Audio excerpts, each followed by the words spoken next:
Vale. Bueno, ¿qué tal? ¿Habéis tenido tiempo de ver los vídeos? No sé cuántos había al final, 5 o 6. Ah, 8. Al final puse. A ver, chicas, por favor. Por favor, por favor. Vale, pues si os parece vamos a seguir un poquito, porque me interesa bastante hablar del comisariado como mediación y también un poco la figura del comisario, como os comentaba ayer, como filósofo visual, ¿no? Qué importancia tiene la filosofía en el arte contemporáneo y en el desarrollo de un proyecto, ¿no? O sea, de cómo se enfoca. Entonces, sí que quería pararme un momentito aquí porque una persona ayer me preguntó, ¿te acuerdas que me preguntaste de esos vínculos, ¿no? Entre diferentes agentes? Entonces creo que en este esquemita se ve bastante bien, ¿no? El cómo hablar del comisariado como figura dialéctica. Esto es un comisario, Xavier Bassas, que tiene un libro muy interesante se llama Genealogías del comisariado. Si queréis echarle un vistazo, es bastante... Sale, por ejemplo, Suset, que hablábamos ayer de ella, y muchas más comisarias. Y es interesante. Y lo que dice Xavier es esta idea de figura dialéctica, ¿no? Que es tiene una práctica irreductible, ¿no? No se puede reducir, siempre está en una tensión relacional constante con otros agentes. Y esto no ocurre con el resto de agentes del arte, ¿no? El resto de agentes tiene más como una función específica, se dirige hacia... Pero la comisaria está siempre en medio, ¿no? O sea, ayer hablábamos de esa función o de ese ser eje, ¿no? Pero no solamente, yo diría que no solamente entre dos polos, sino entre muchos más, ¿no? O sea, realmente está como en medio de una red y sí que es bastante nuclear en ese sentido, ¿no? ¿Y cómo se relaciona con los diferentes agentes? Bueno, aquí vemos, ¿no? Cómo el artista o la artista se relaciona con la obra, con la comisaria, con el público, pero no tanto con el crítico de arte o el director de museo, ¿no? Ahí se pierde un poco ese vínculo. O sea, no significa que no pueda existir, pero no es lo normal, no es tan normal.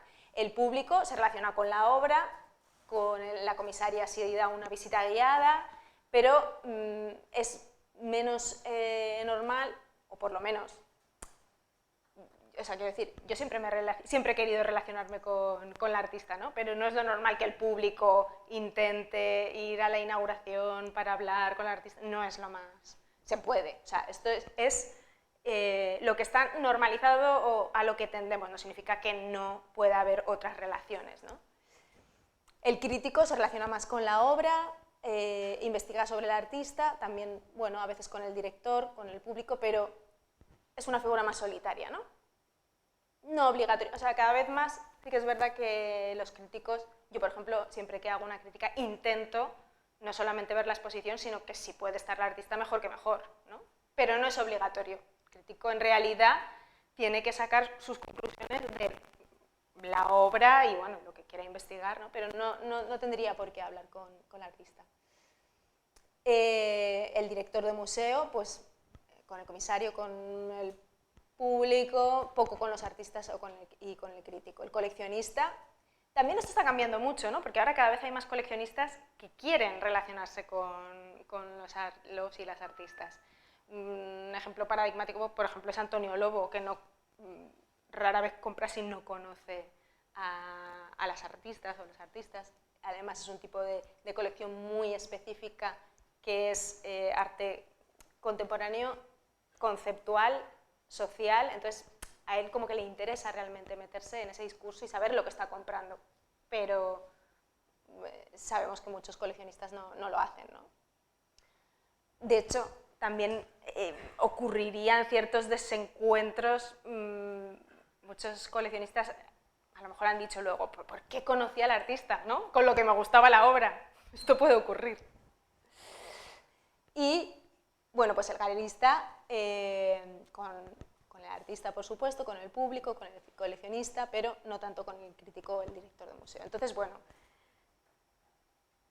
el comisario o la comisaria está un poco en el centro, ¿no? De realmente puede hacer de conector de todos estos agentes. Bueno, ayer hablábamos de Suzette, ¿no? Y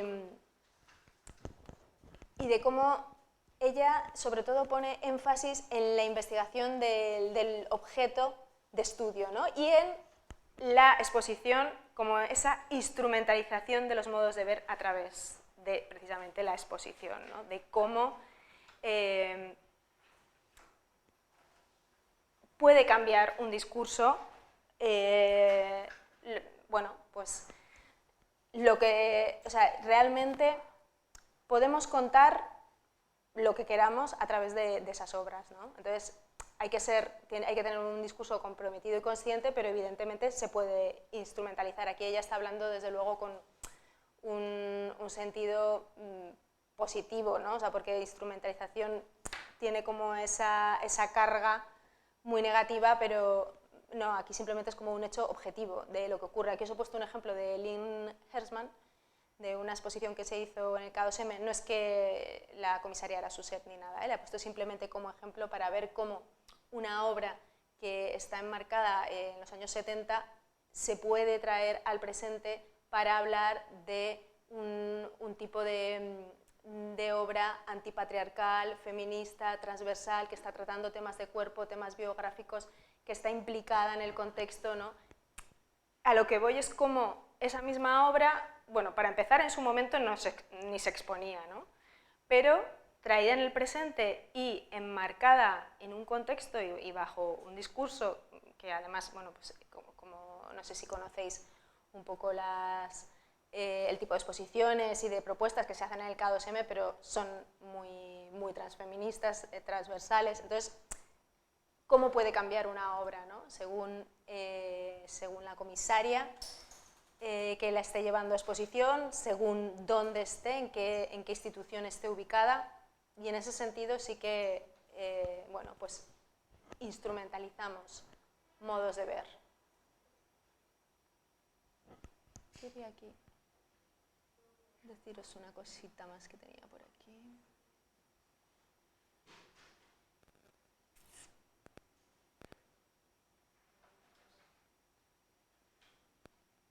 Sí, no, simplemente eso.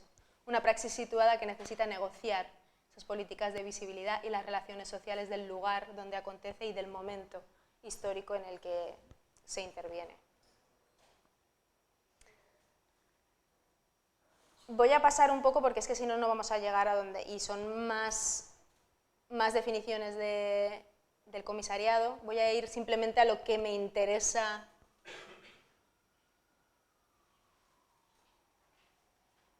Sí, la dislocación espaciotemporal, es estar dentro y fuera, también alude un poco a ese estar en conexión, ¿no? O sea, porque el artista siempre tiene como un lugar, y de hecho no sé quién comentaba ayer, ¿no? Que muchas veces en la inauguración como que se puede llegar a sentir incómodo, porque está como en ese dentro, ¿no?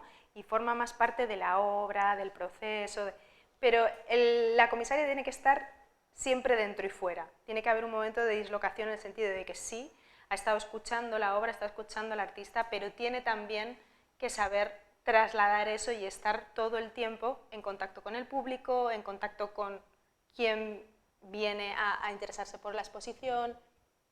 Entonces me gustaba esa noción de dislocar, ¿no? Y en contra del comisario como prescriptor, es decir, como dedo señalador que dice lo que hay que ver, elegir.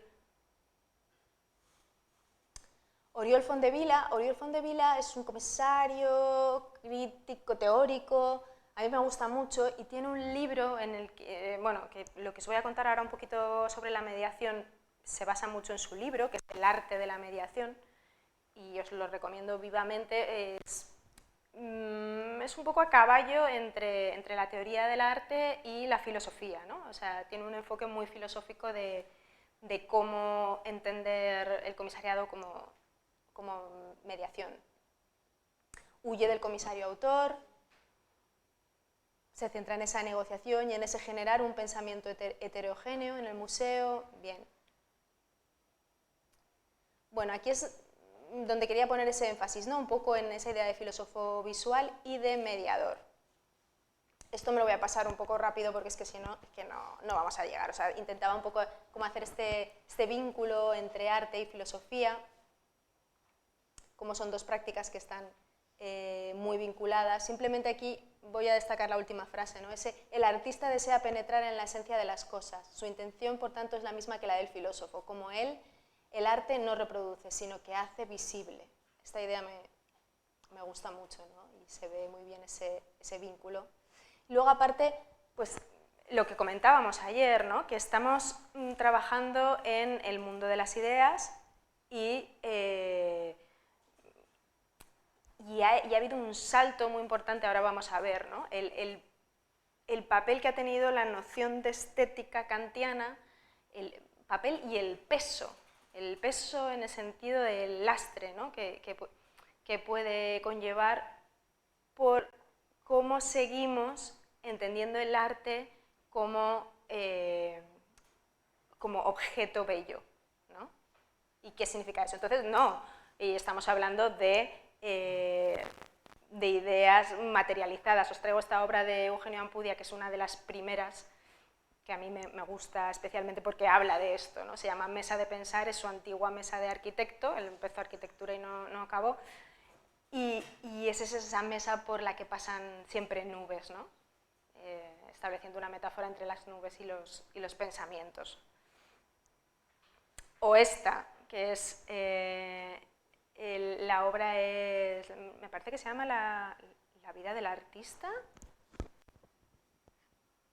Esperar a ver si tengo apuntado el nombre.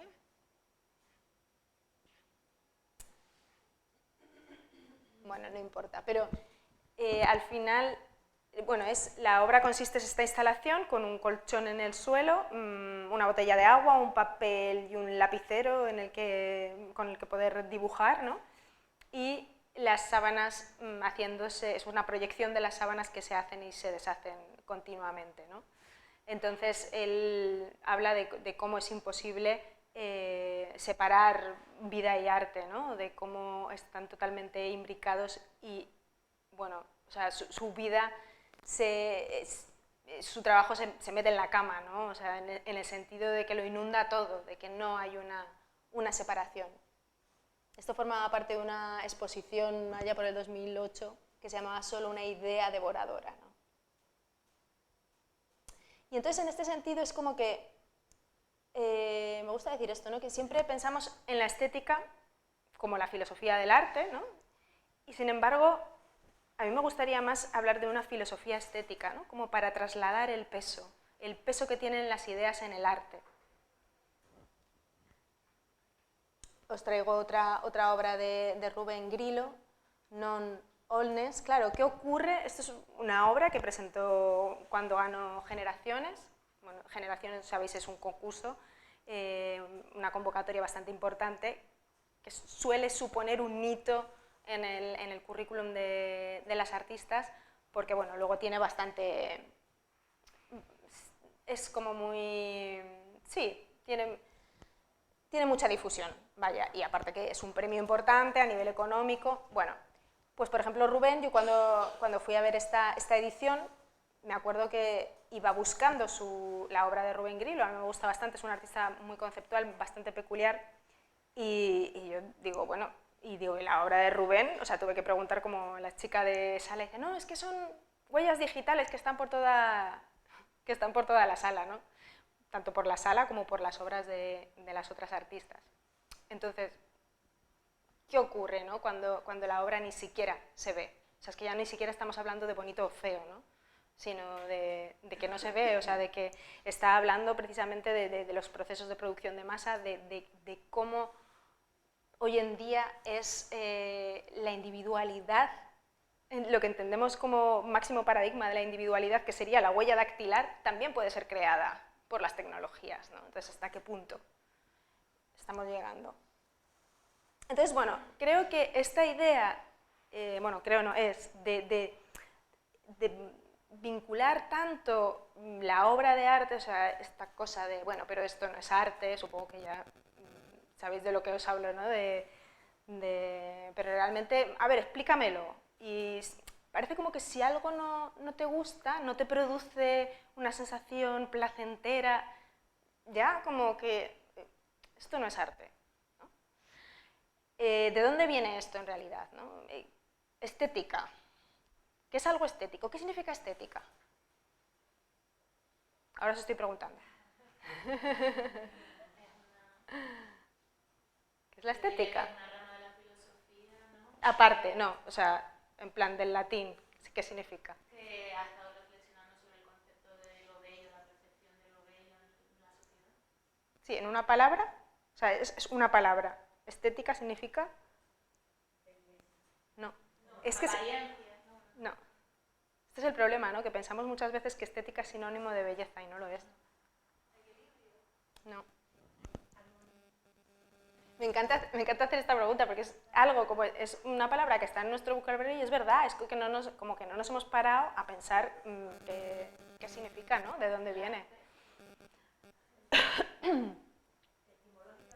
Etimológicamente. Etimológicamente. Tiene ética.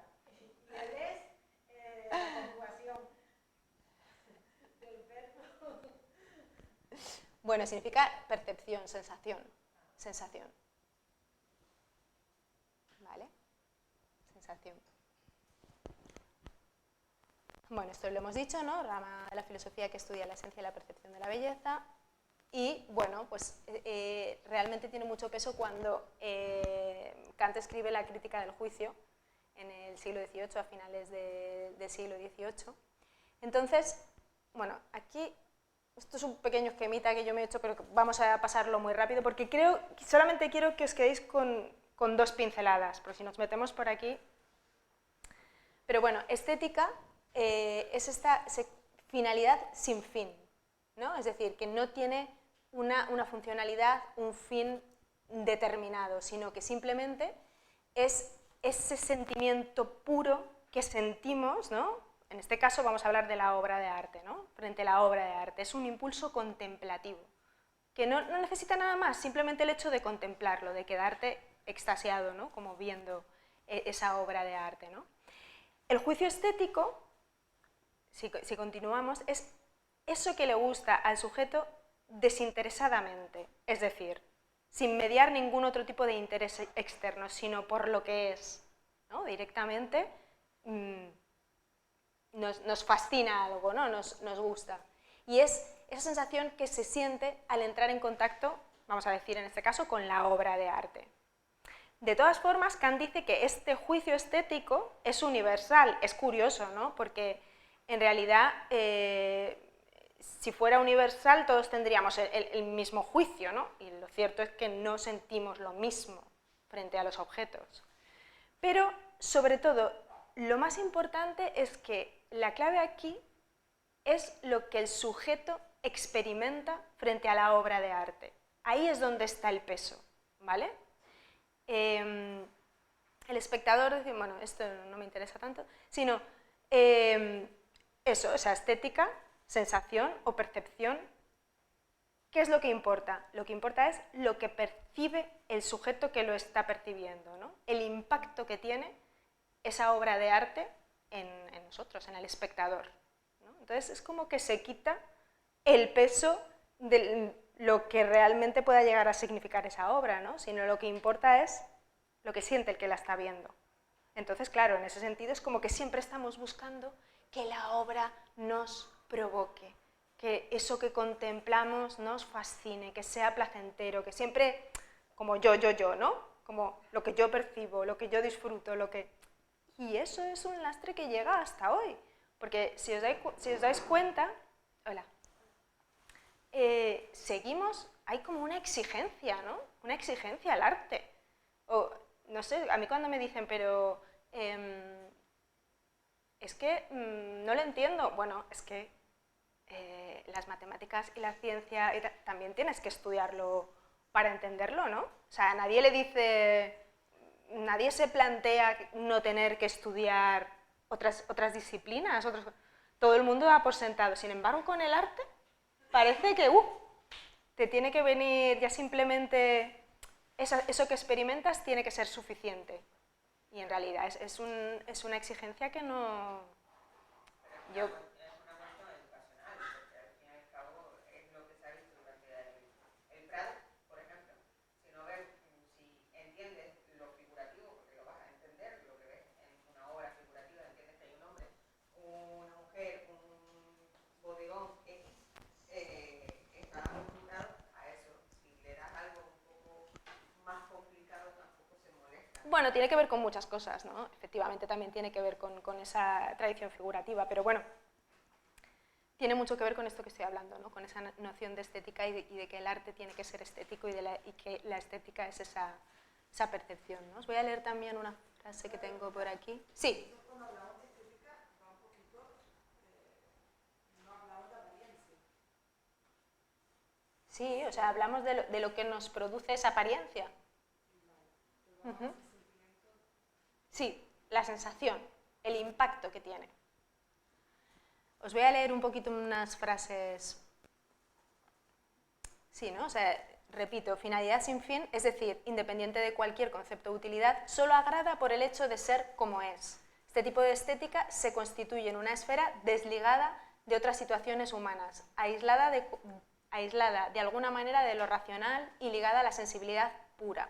El impulso contemplativo que proponía Kant se aleja del impulso activo y comprometido que propone el arte de hoy en día, ¿no?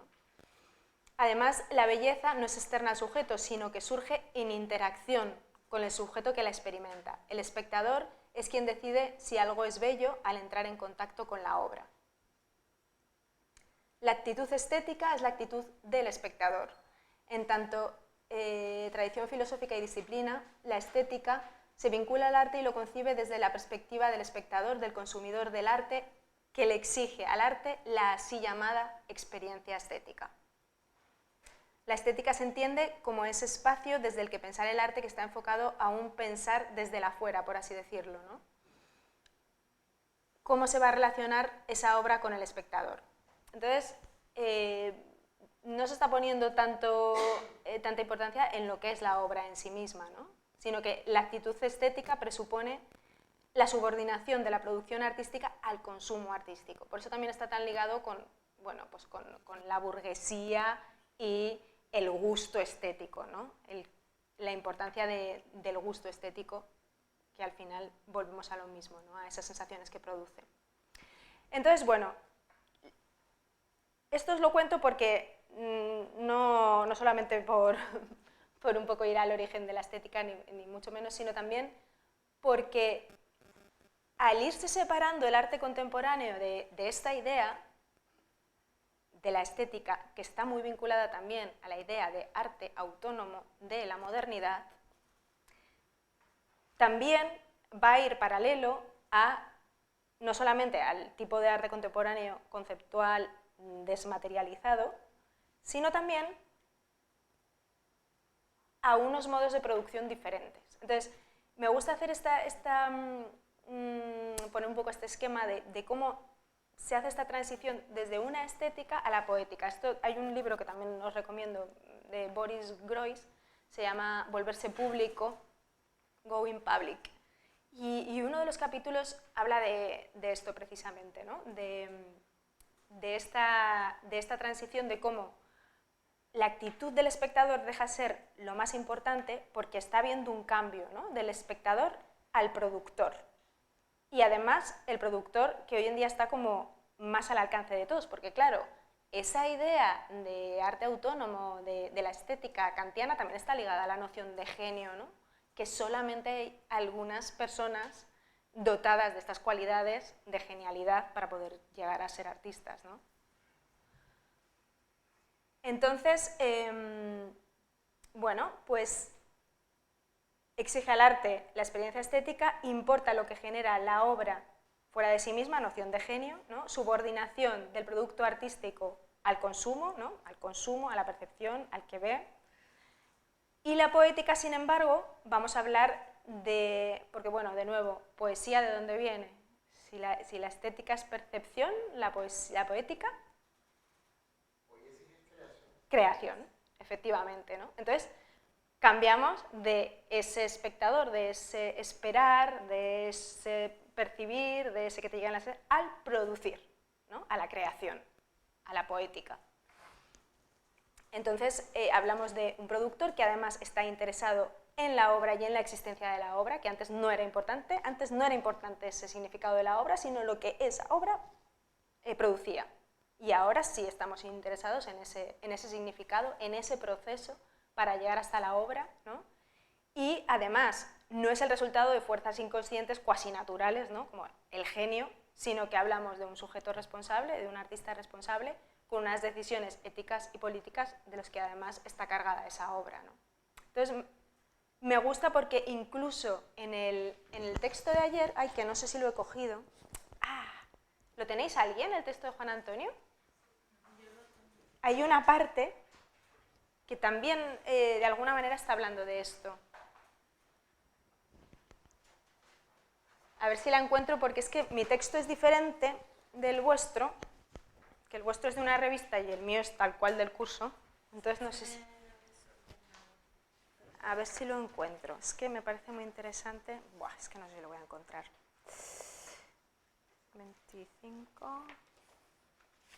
A ver... Pero igual alguna de vosotras os acordáis, ¿eh? 24, 25... 20... Es que yo no. Entonces sé que hay una parte que de alguna manera está hablando de este cambio, pero... espera un momento, a lo mejor lo tengo subrayado... No, es que lo tengo subrayado, pero en papel. A ver si no lo busco en el descanso, por no perder tiempo. Voy a echar un vistazo rápido por si lo encuentro.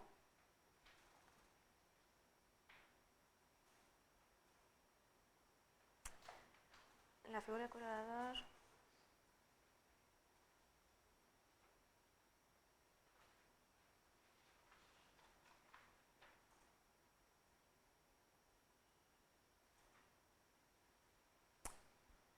Claro, por ejemplo, es que ahora vamos a ir a esto también, pero entonces leo esto también. Prefiero pensar, bueno, dice, de todas formas no creo que haya mucha pugna ni mucha confusión entre el trabajo artístico y el trabajo curatorial. Prefiero pensar que lo verdaderamente importante es recuperar el valor del objeto de arte por sí mismo y no por el valor añadido de la interpretación. Pero en el fondo siento que plantear las cosas en esos términos es como tratar de resucitar una utopía que parecía ya muerta y enterrada. Entonces, vamos a hablar ahora de esta utopía, a lo que él se refiere como utopía, que es precisamente esta idea de arte autónomo, que está muy vinculada también a la idea kantiana, ¿no? Es decir, de no necesitar de otros agentes, ¿no? Es ese por sí mismo, ¿no? La frase que decía antes. ¿Sí? La obra de arte pierde su reminiscencia de objeto mágico. También, efectivamente. Exacto.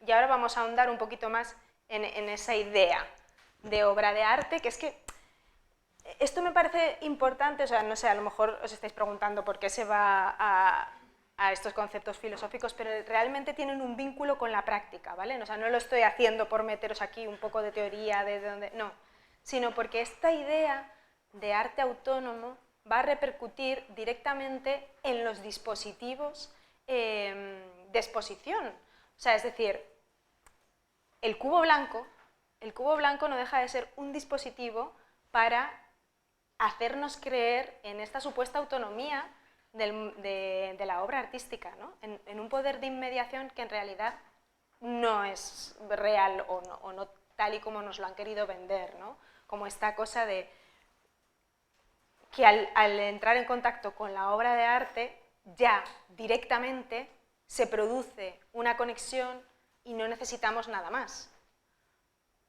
Sobre todo a día de hoy eso no es así. Entonces, sí que me apetece andar un poco en esto, ¿no? Bueno, Perdona, ¿te refieres en plan bueno, aquí he puesto... como espectador, como artista, como qué exactamente? como espectador, o sea, ahora mismo estamos hablando como espectadores, sí. Pero bueno, también como curadores, sí, o sea, va más allá, ¿no? O sea, ¿te refieres a a la noción de cubo blanco? ¿O a qué era referida la pregunta? O sea, me está refiriendo a lo que estás diciendo de ver la obra sin par, Claro, con el espectador, ¿no? Con quien mira la obra, con el observador. El observador puede ser público, puede ser el curador, puede ser el galería, puede ser quien sea. En ese sentido, o sea, es con el observador. Entonces, Oriol plantea esta pregunta.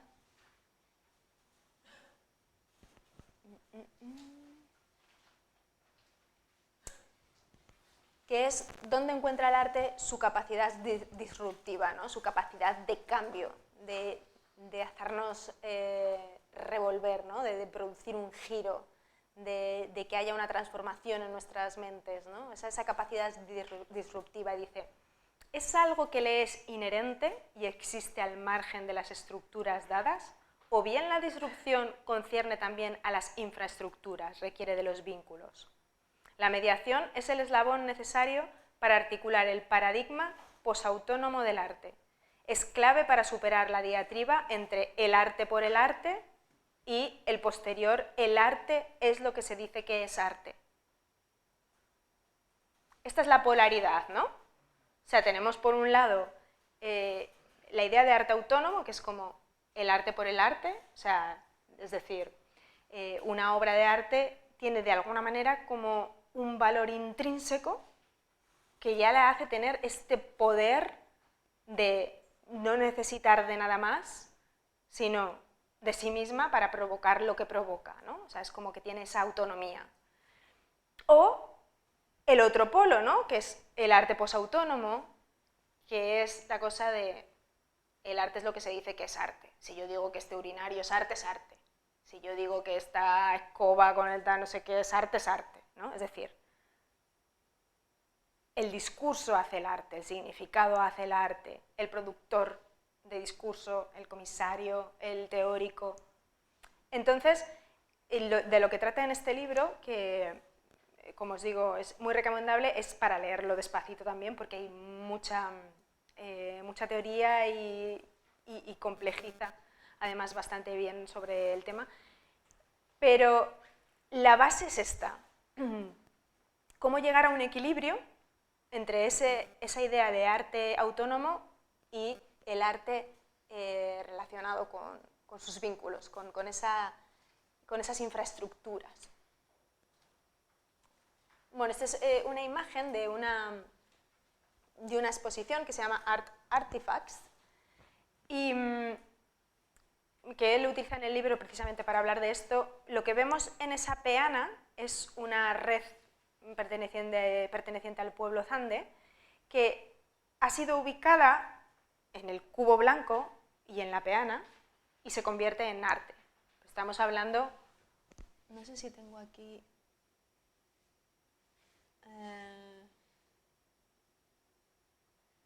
bueno, no lo tengo, pero bueno, es una red de caza, o sea, es un elemento utilitario, ¿vale? Que pertenece a una tribu y ha sido ubicado en esta peana y de alguna manera ya se convierte en arte, ¿no?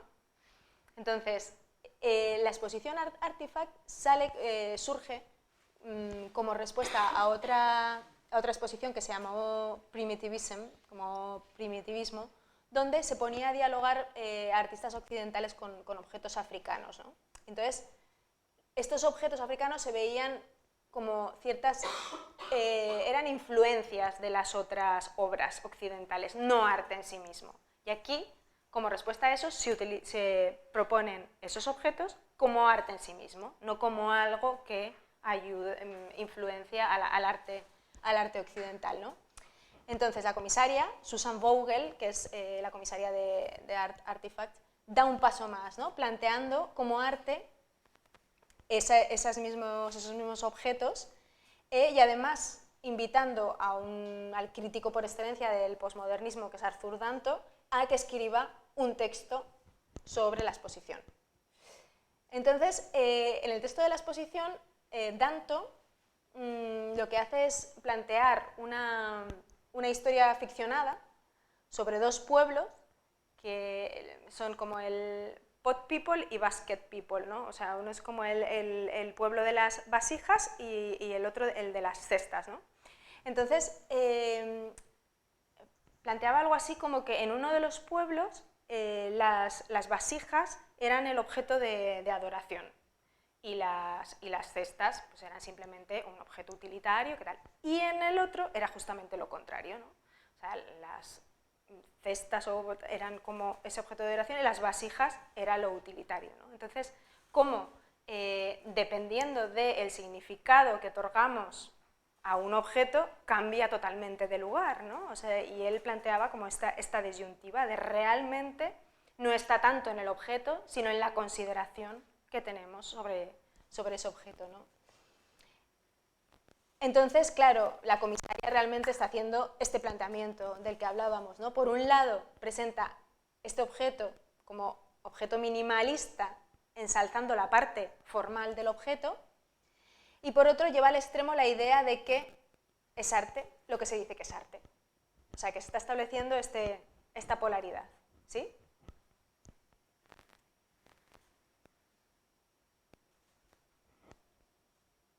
Bueno, aquí os traigo un ejemplo del Museo del Barro. No sé si alguien conoce el Museo del Barro. ¿El de Uruguay? Sí, está Ticio, sí. Pero escucha, Paraguay. Paraguay. Sí, está en Paraguay, está Ticio. Y no nos pasa. Y yo porque he estado, que sí, ¿no?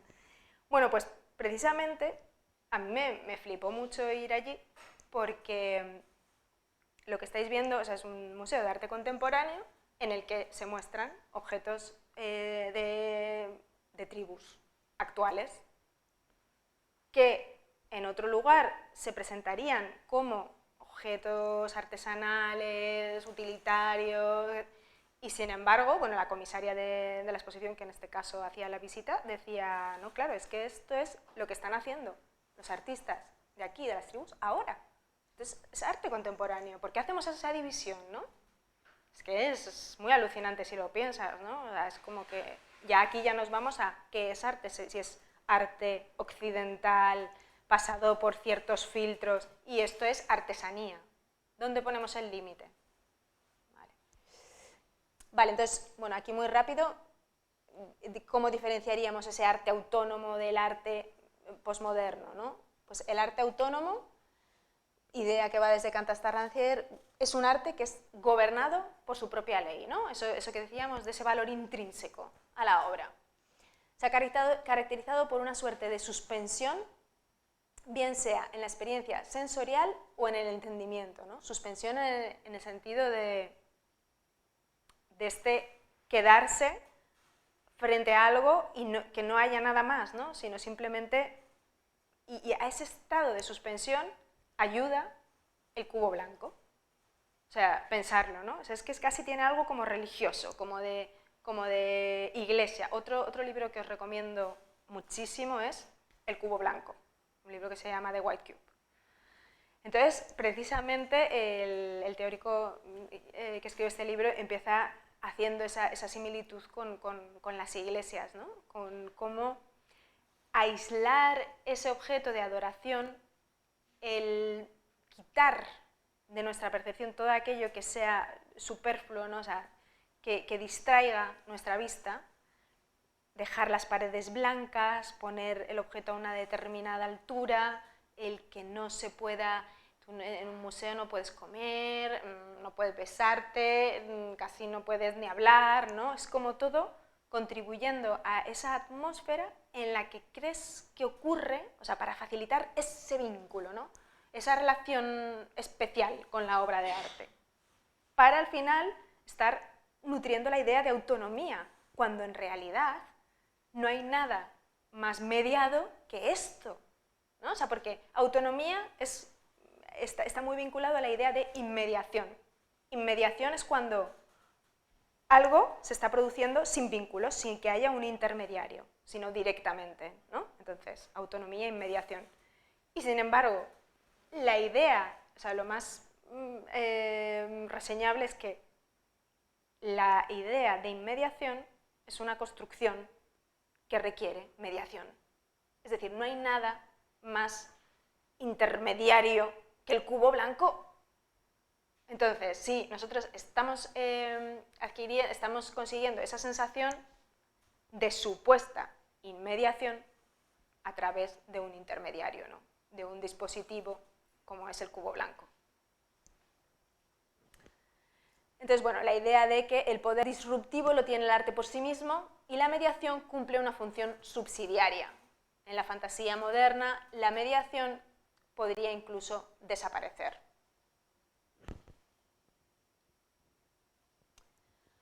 Además, se juzgó mal, ¿no? O sea, era como un residuo a eliminar. El cubo blanco, inventado por Alfred Barr. Luego también, otra cosa importante, ¿no? El cubo blanco responde a un contexto y a una situación histórica muy concreta, que es el cambio de la hegemonía de Europa a Estados Unidos con la creación del MoMA y de dar precisamente otra imagen, ¿no? O sea, queremos contar una historia completamente nueva, hacer borrón y cuenta nueva, qué mejor que ese dispositivo de cubo blanco para hacerlo, ¿no? Para quedar desligados de todo lo anterior y empezar de nuevo. Los intermediarios son meros transportadores sin introducir ningún tipo de transformación. Vale, y luego en el otro polo, la teoría institucional. Este es uno de los libros más, más recomendables para si queréis saber un poquito más de este otro polo, ¿no? Después del fin del arte. Entonces, bueno, pues algunos de sus representantes, como Danton y Bourdieu, le dan la vuelta, concentran la capacidad del arte precisamente en las instituciones, a manos de los agentes del mundo del arte. Entonces, claro, es justo lo contrario. Nos ubicamos en que la obra de arte devendría casi algo arbitrario y dependiente de esas agendas institucionales, ¿no? De la red que se crea entre los comisarios, los artistas, los críticos, ¿no? Este control hipermediado de la sociedad. Y que claramente tiene que ver con la desmaterialización de la obra de arte, ¿no? ¿Por qué? ¿Por qué tiene que ver esta idea de que el arte ya no es autónomo con la desmaterialización del arte? ¿Por qué pensáis?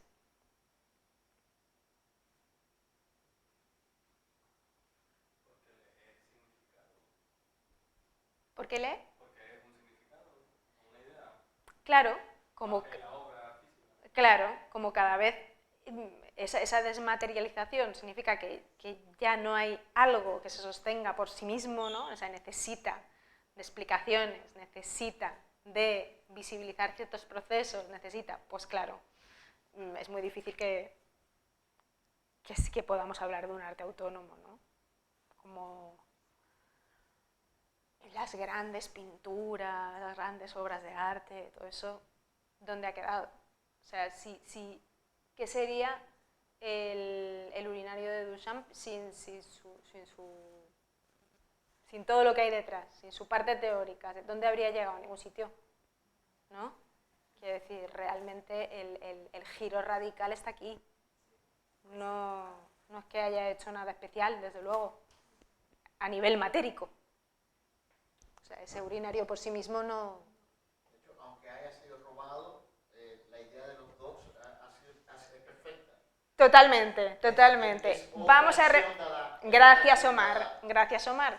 Porque es que hay una teoría cada vez más fundamentada, no sé si lo sabéis, que fue una mujer. La del urinario. Es que... En fin. No nos vamos a meter ahí. Pero sí.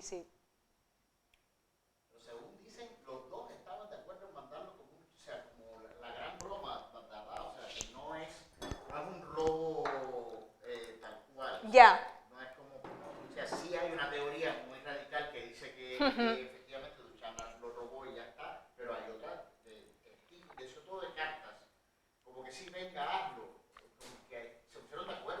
sí. broma, sí. Como que si se pusieron de acuerdo para hacer una broma. Entonces, ahí Pues la broma llegó lejos, ¿eh? la broma cambió la historia del arte. Cambió la historia del arte, literalmente. Pero lo curioso es que no es el primer Ready Made, se había hecho ya otras cosas, pero esa fue la que dio el pelotazo. Claro. Pero ¿y si hubiera sido ella la protagonista de lanzar la broma, hubiera llegado tan lejos? Entonces era muta. Era muta. Sí, pero digo que como fue usar la cara, Sí, eso es verdad. ¿sabes? Pues probablemente no. Exactamente. Seguro que no. Así es. Vale, pues... Esto me lo voy a pasar un poco, el devenir filosófico de la mediación, ¿vale? Porque es que... Aunque me encantan estos dibujitos. Pero bueno, básicamente lo que en este devenir hace varios parones, pero por ejemplo uno de los que hace es en el idealismo trascendental, ¿no? Cómo para llegar a la verdad, o sea, aquí se empieza a introducir esa intermediación. ¿Aquí con qué? Con las categorías, ¿no? Con cómo entre, o sea, en el pensamiento kantiano, ¿no? Para llegar al entendimiento de algo, hace falta tener, están las llamadas categorías, que serían como una especie de filtros, ¿no? A través de los cuales entendemos la realidad, que son necesarios para llegar ahí, ¿no? Es decir, el llamado, bueno, Omar, tú que vienes de filosofía, ¿no? Pues el noúmeno y el fenómeno, ¿no? O sea, el noúmeno como la cosa en sí, infranqueable, ¿no? A la que no se puede acceder, y el fenómeno, que es lo que la cosa es para mí, y que siempre está intermediada por las categorías, por ejemplo, el espacio y el tiempo. Si no tuviera esas categorías de espacio y tiempo en mi pensamiento, no podría entender lo que esa cosa es para mí, ¿no? Pero me interesa sobre todo para que veáis cómo la mediación es fundamental para llegar a una verdad. Pero bueno, que no me voy a ir parando en Hegel, también va un poco por ahí, pero bueno. Vale, me voy a ir a lo que me interesa.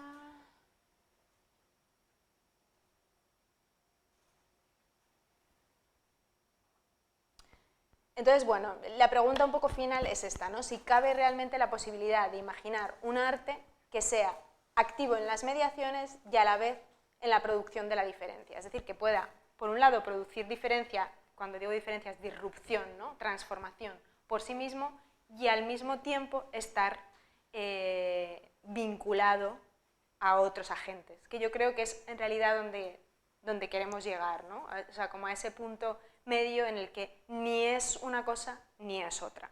O sea, el arte necesita de los vínculos, pero bueno, pues tiene también algo, tiene capacidad de disrupción por sí misma la obra de arte.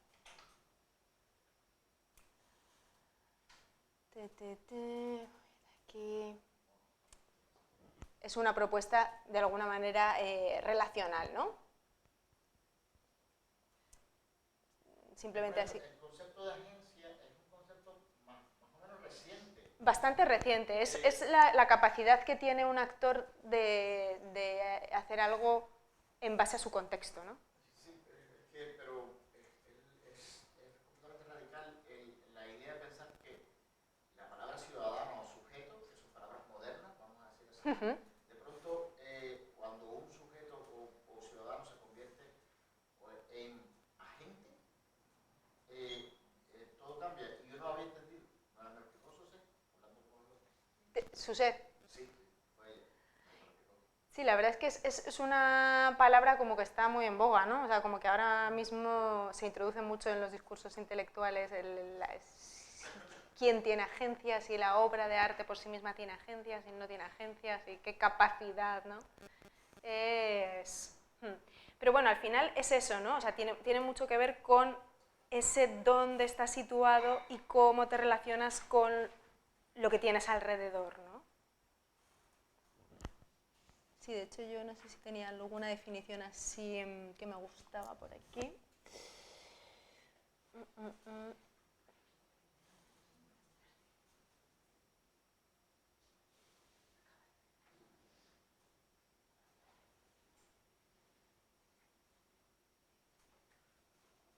Capacidad que tiene un actor para tomar decisiones en un entorno determinado, ¿no? Esa sería, como la más sencilla de noción de agencia. Pero bueno, es un concepto que tiene mucho que ver con la performatividad, ¿no? En cómo generamos esas relaciones y en esa red de relaciones, cómo es muy difícil independizar algo, ¿no? O sea, siempre tenemos que atender a esos vínculos y de dónde viene y a dónde va. Entonces, realmente la idea de autonomía en el arte contemporáneo adquiere otros tintes que siempre están teñidos precisamente de los vínculos a nivel performativo. También me gusta esta idea de cofuncionamiento, ¿no? Que viene a decir lo mismo. El dispositivo es la red que se establece entre estos elementos, se produce una danza de agencias, ¿no? Danza de agencias, correspondencias, vínculos en red.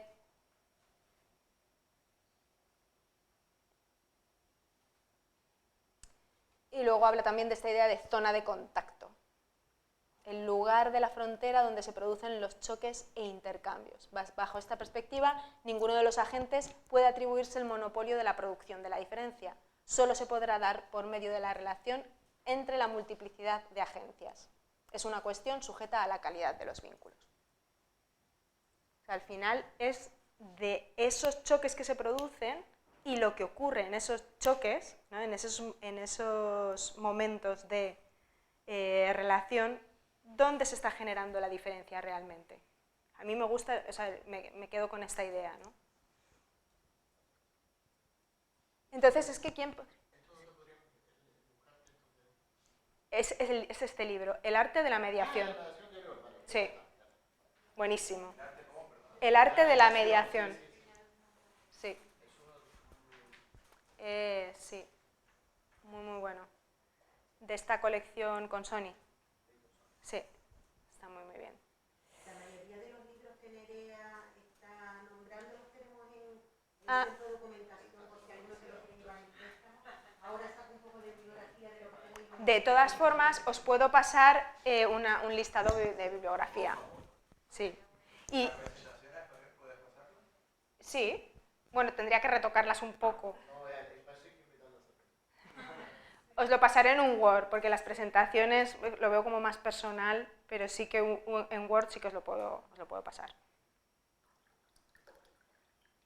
Y algo más os iba a decir.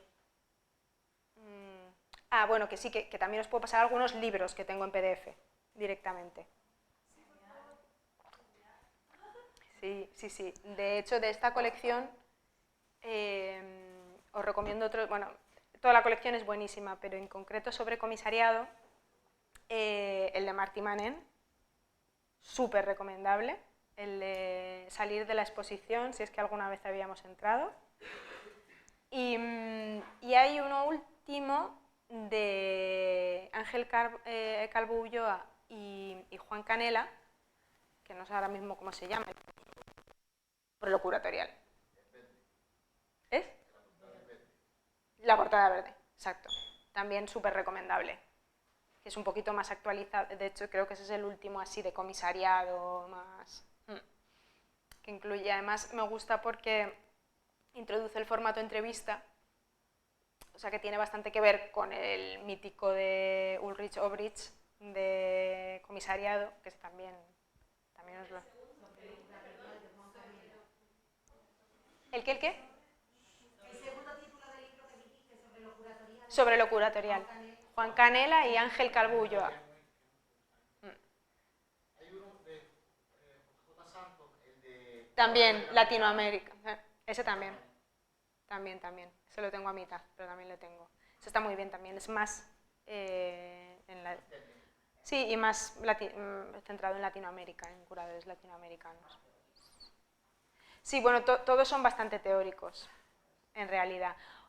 El de Martí Manent es de muy fácil lectura. A mí me lo he releído, de hecho, para preparar el curso y tal, y le he descubierto otros matices, me gusta mucho porque combina muy bien bueno, de Martí os voy a hablar ahora también la segunda, porque es para mí uno de los comisarios que me parece que más han pensado sobre la exposición en sí misma, ¿no? Y que ha hecho propuestas realmente originales. Pero bueno, lo que decía el libro es que combina muy bien como una parte más teórica y muy bien estructurada sobre la exposición, pero luego tiene como unas salidas de marco que él llama romper el ritmo, que de repente pues te mete una conversación con dos artistas, por ejemplo con Bestué Vives, o sea, más que una conversación, un relato, ¿no? Porque él también bebe mucho de la literatura, entonces, bueno, va mezclando como cosas más personales, entonces te metes de otra manera en el libro, ¿no? Que no es tan teórico de la exposición, tipos de exposición, sino que se sale, vuelve a entrar y te permite conectar de otra manera. Bueno, y aquí os traía yo una exposición, pero creo que, a ver, un momentito, porque esto, no sé si es, a ver. Espera, que lo tengo en otro diferente, creo que es este.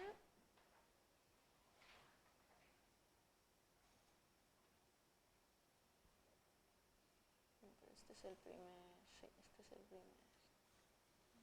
Bueno, pero que nos puede venir también bien.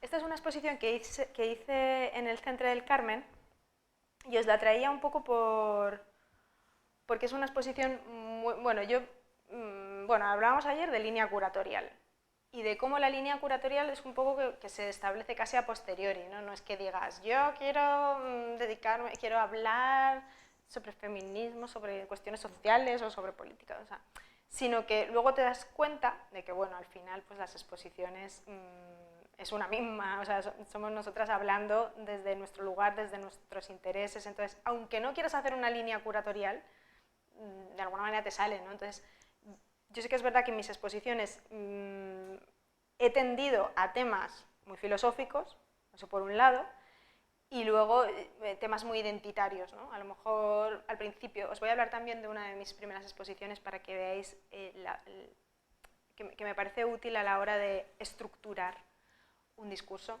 Hablaba de la identidad personal, pero bueno, luego al final he seguido hablando de identidad pues desde la disidencia sexual, desde los feminismos, pero me doy cuenta que está ahí, ¿no? Como la identidad desde diferentes lugares. Y con temas así filosóficos, pues también, ¿no? O sea, no solamente la identidad, sino pues una exposición sobre la muerte, o por ejemplo esta, esto os traigo como... Esta imagen es del primer dossier que presenté, o sea, con lo cual luego no tiene nada que ver la imagen, ¿no? Pero sí que voy a ver si tengo también el dossier que presenté a la convocatoria, porque eso también es una parte muy importante del comisariado, ¿no? El cómo antes de que un proyecto se materialice hay que presentar siempre un dossier. Y es importante también ver cómo esos pasos a la hora de elaborar un dossier o cómo... que sería como imprescindible. Pero bueno, aquí simplemente os quería contaros una exposición que se llamaba Artfulness, sentir, cuerpo, nosotros, y juntaba varios intereses, ¿no? Justo en ese momento yo también tengo otro interés que va por la meditación, el yoga, tal. Entonces estaba como en un momento muy reflexionando sobre qué significa la meditación, la atención plena y cómo la meditación nos ayuda en realidad a percibir el mundo de otra manera, ¿no? De una manera más sensorial, y que esa forma de estar en el mundo sintiendo las cosas corporalmente, ¿no? Estando, realmente nos ayuda a estar en el aquí y ahora, ¿no? Entonces me empecé a preguntar cómo podía llevar eso al arte, ¿no? O sea, que las obras de arte nos llevaran a estar en el aquí y ahora, ¿no? Entonces esa era como una de las cuestiones de fondo, ¿no? Cómo llegar a estar en el presente a través de las obras de arte. Y por otro lado, estaba leyendo Merleau-Ponty, Fenomenología, y uno de los libros, que ahora no me viene el título, pero ya me vendrá, sí, Fenomenología de la percepción. Y entonces, como frente a ese noúmeno que hablábamos ahora kantiano, de la cosa frente a nosotros incognoscible, a la que no podemos acceder, lo que plantea la fenomenología es algo totalmente diferente, ¿no? Que es que las cosas nos miran y que sí que podemos acceder a las cosas, ¿no? Entonces, era como llegar a esa experiencia de relación con la cosa y de que la cosa pueda hablarme, pueda transmitirme cosas, ¿no? Entonces quería como mezclar esos dos puntos, ¿no? Como algo mucho más experiencial, algo teórico, pero que es un camino de ida y vuelta, porque vas a lo teórico para volver a lo experiencial. Entonces, bueno, era pasar de... Uy. Vale.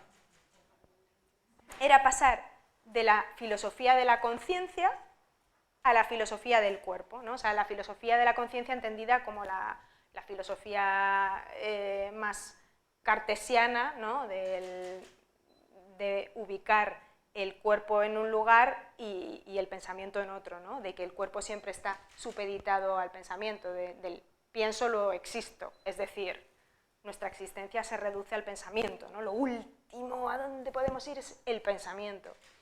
Y sin embargo, aquí queremos ir a justo a lo contrario, ¿no? Una filosofía del cuerpo. Es precisamente porque experimento a través del cuerpo donde estoy en relación con el mundo, ¿no?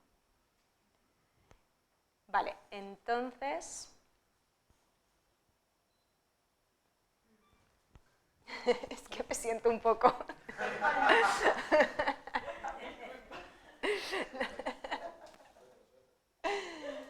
Entonces, el proyecto reúne obras que reconectan con el ahora a través de los sentidos y desdibujan ese binomio cimentado en una ontología de la conciencia, ¿no? Que siempre está diferenciando ese cuerpo, pensamiento, yo, otro, naturaleza, cultura, ¿no? Estamos como muy acostumbradas a esos binomios todo el rato.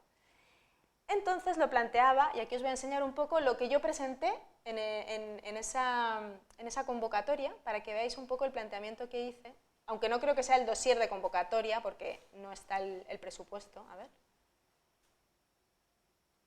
Pero creo que os puede ayudar... Sí, está el presupuesto. Bueno, venga, pues así creo que lo vemos, así rapidito. Si cualquier cosa preferís otra cosa, pero creo que esto puede ser útil.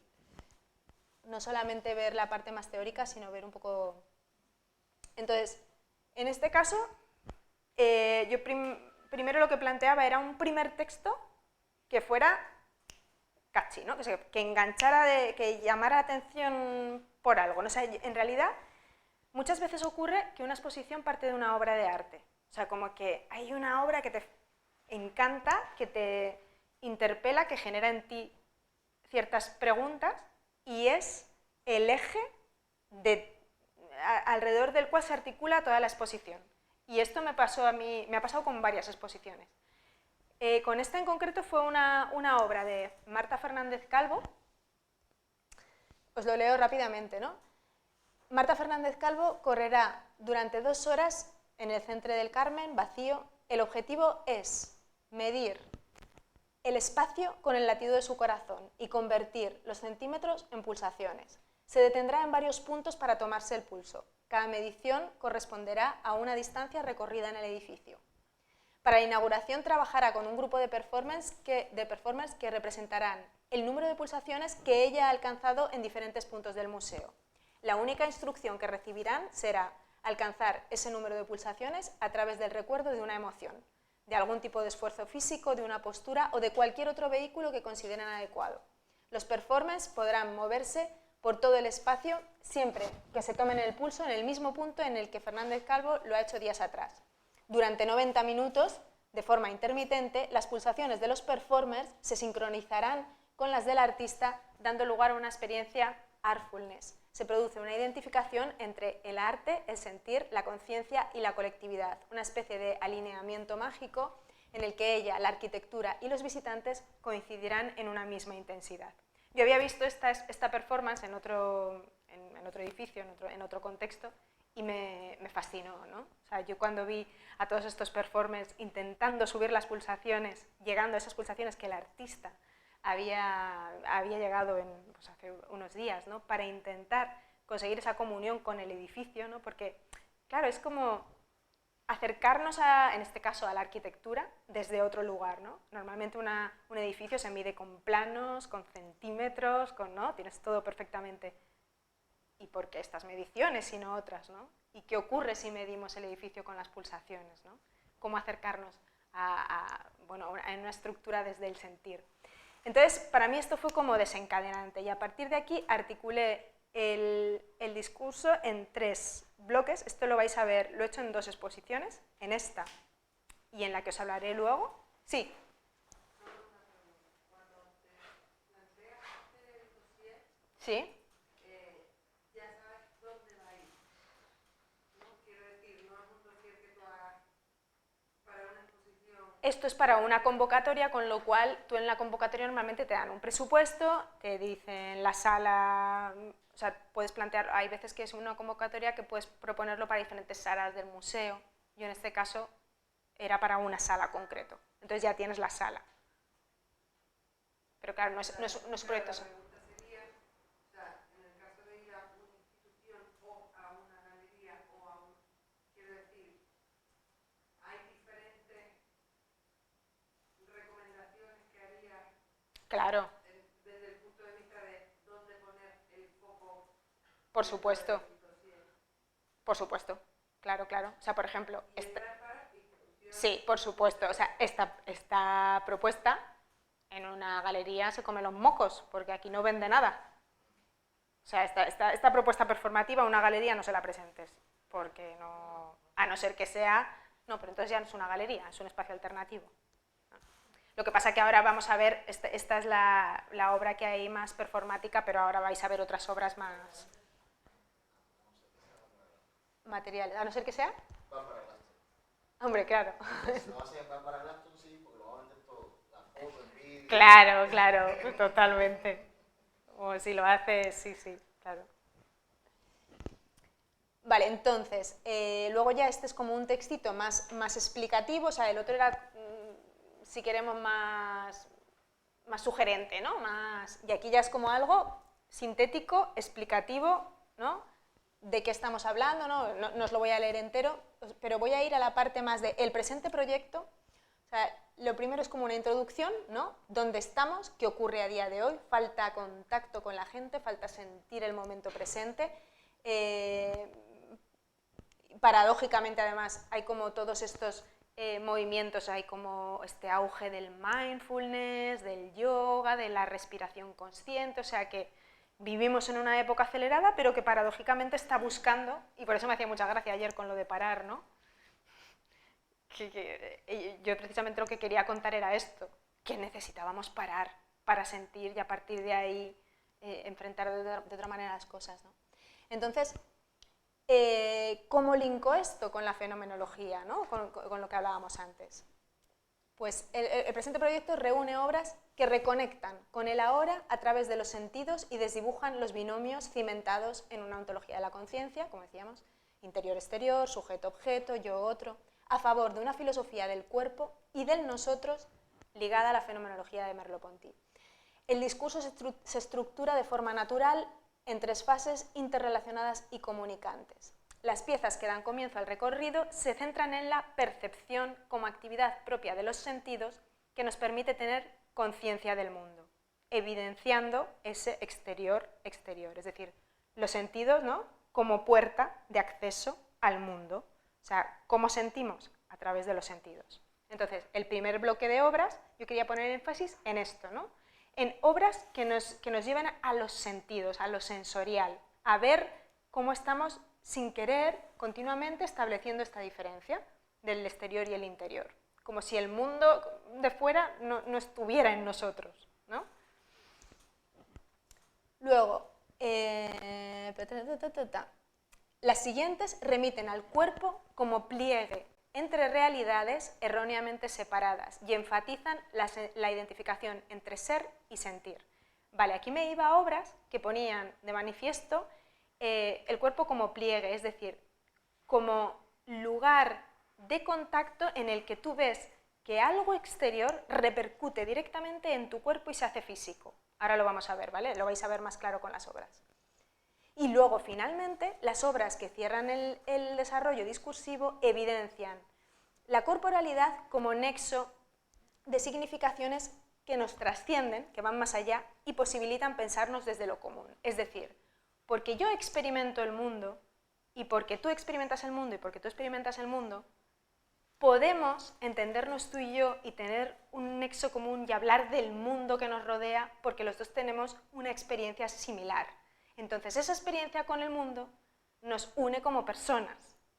No sé si lo estoy... ¿no? O sea, era como ir de una primera parte como más individual de ese contacto con los sentidos para ver cómo el contacto del cuerpo, o sea, el contacto a través de los sentidos hace que el mundo se introduzca en nosotros, por decirlo de alguna manera, y que ese percibir el mundo y sentirlo hace que precisamente tú y yo nos podamos comunicar y generar un nosotros que está percibiendo cosas similares, que está en el mundo. Bueno, no sé si suena ahora muy filosófico o tal, pero aquí es un poco llevarlo a obras, ¿no? Pues por ejemplo, en ese contacto más sensible, pues teníamos esta obra de Elena Alonso, que directamente era el espectador entraba y tenía un pasamanos en el que iba captando diferentes texturas, ¿no? Esas texturas iban cambiando de materiales, iban cambiando de formas, ¿no? O sea, sentías esa línea escultórica y además se conectaba con la tercera parte. Muchas veces lo que ocurre en el discurso es que no son bloques separados, sino que yo estoy hablando de esta idea, pero al final esa misma barandilla que estamos compartiendo pasa mi mano y a la vez pasa tu mano, ¿no? Y es un nexo común. Esto apelaba más a los sentidos, a la visión, ¿no? A través del paisaje. Y también Beatriz Castella directamente a la percepción, con unas formas que iban cambiando y que había un momento de insight, que se llama en filosofía, ¿no? O sea, en psicología, como de clic, ¿no? En el que percibías esas formas de una manera diferente. El cuerpo como pliegue, pues por ejemplo pasaba con esta obra de Damià Vives, que aquí el espectador se ponía unos cascos y veía dos pulsaciones, dos latidos del corazón. Eran los latidos del corazón del artista pasando por un parque durante el día y por el mismo parque, que era una zona de cruising, durante la noche. Entonces, claro, las pulsaciones eran totalmente diferentes. Uy, perdón. De un latido, unas pulsaciones calmadas, a un pum, pum, pum, pum, pum, pum, pum, ¿no? ¿Cómo? Entonces aquí esto se veía muy bien, el cuerpo como pliegue, ¿no? Como algo que estamos viendo fuera, en el paisaje, afecta directamente a nuestro cuerpo y se traduce en un cambio real en nuestro cuerpo, ¿no? ¿Qué separación hay entre el mundo y nosotros? Ninguna, ¿no? O la obra de Marta Fernández Calvo, ¿no? Aquí estáis viendo una imagen de la performance, ¿no? Agarrada, tomándose las pulsaciones. No sé si pudiste ver un acto en Madrid en la Sala de Arte Joven, fue comisariada por Neme Arranz y alguien más de Fuchi, se llamaba. A Neme la conozco porque estuve con ella en Finlandia, coincidimos, pero no, la exposición... Sí, creo... de Fuchi era todo así muy... tenía que ver todo con el mindfulness también. Ah, mira, mira. Ah. Súper futurista, no sé, la artista creo que estaba en un Crespo dentro. Ah, Yune, sí. Sí. Sí, que está ahora en la Bienal. Sí. Cuando hizo las primeras lenguas aquellas. Sí, Bola, sí. sensorial, todo eso. Sí, ha habido varias. Te ponía una meditación guiada. Sí. Sí, de hecho yo la meditación, ahora estoy pensando, que no lo había pero la última exposición colectiva, que no tiene nada que ver el tema, que es una exposición sobre cultura de la violación, pero acaba precisamente con una meditación que no va por los mismos lugares, pero también, ¿no? Esta. ¿Cómo? Ah, sí, a ella no la conozco, pero sí que me suena de no haber ido, pero... Estas eran unas camas de olor, pues igual, ¿no? Ese pliegue, en este caso, se transmitía a través del olfato.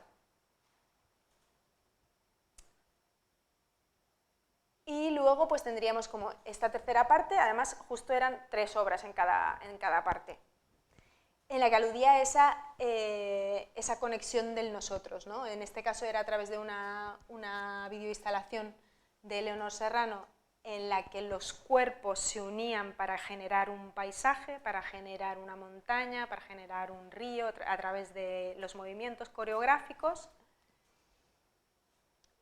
Esta obra de Rosanna Antolí, Everything is Circular Until It's Not, que era también un vídeo performativo en el que empezaban aguantando al hula hoop.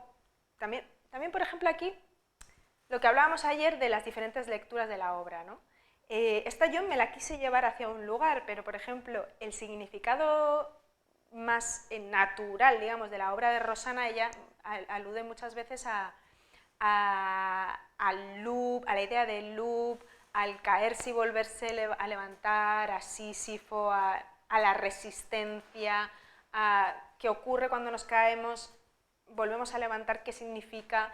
Entonces, para ella era sobre todo un ejercicio de resistencia con el hula hoop, pero también había una segunda parte en la que estos performers deshacían sus aros y construían un aro común para intentar hacerlo funcionar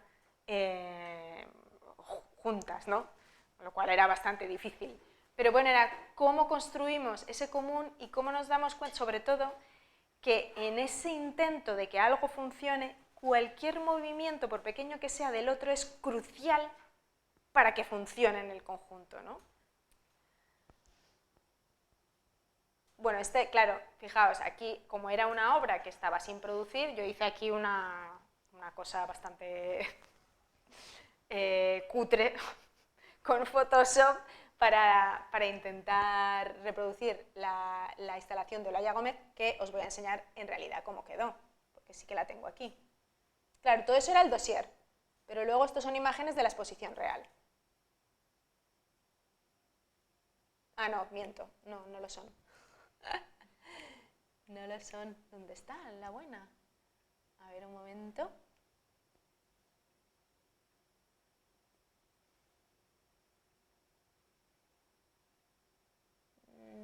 Ah, bueno, pero va a internet aquí, ¿no? ¿Me puedo meter a internet? Sí. Vale. La tengo en mi web.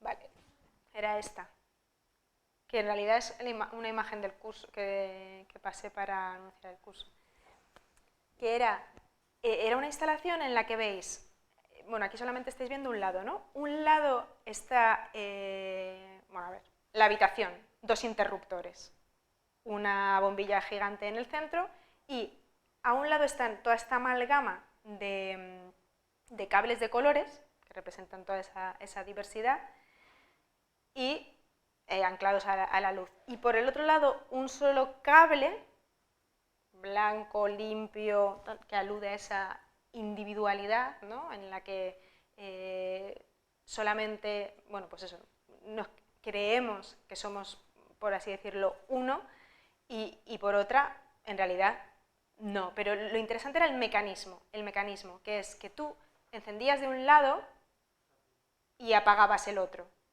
¿no? O sea, realmente era imposible que funcionara. O sea, si apagabas el yo, apagabas el nosotros. Y si apagabas el nosotros, apagabas el yo. O sea, no, era una aparente competitividad, porque en realidad el mecanismo era uno solo, circular, ¿no? Entonces era un poco para llegar a esa conclusión final de no hay separación yo-nosotros, sino que estamos conectados. Vale, pues bueno, hasta aquí una cosa. ¿Cómo vamos de tiempo? Porque voy a empezar con los pasos para la exposición. Ah, no voy a empezar con los pasos para la exposición. Tenemos pendiente, hay una cosa que os quería contar muy rápido. A ver. ¿Cuánto tiempo tenemos ahora? No está Susi, ¿no? Tiempo para el descanso, para ver. ¿Cuánto? Tenemos tiempo todavía, ¿no? Vale, entonces voy a meter. Vale, genial. Entonces sí lo voy a meter.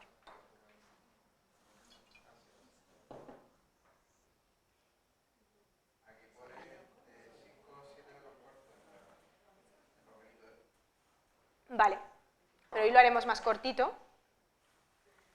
Pero bueno, aún me da tiempo de contar una cosita. Y sí, de hecho, voy a contar una cosa.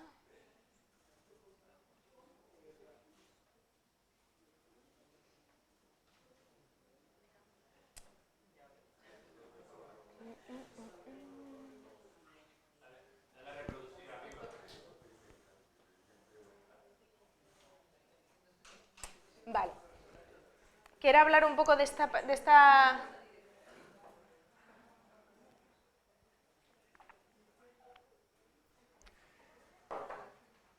parte de el comisario y el curador, si hay realmente alguna diferencia. En realidad no la hay.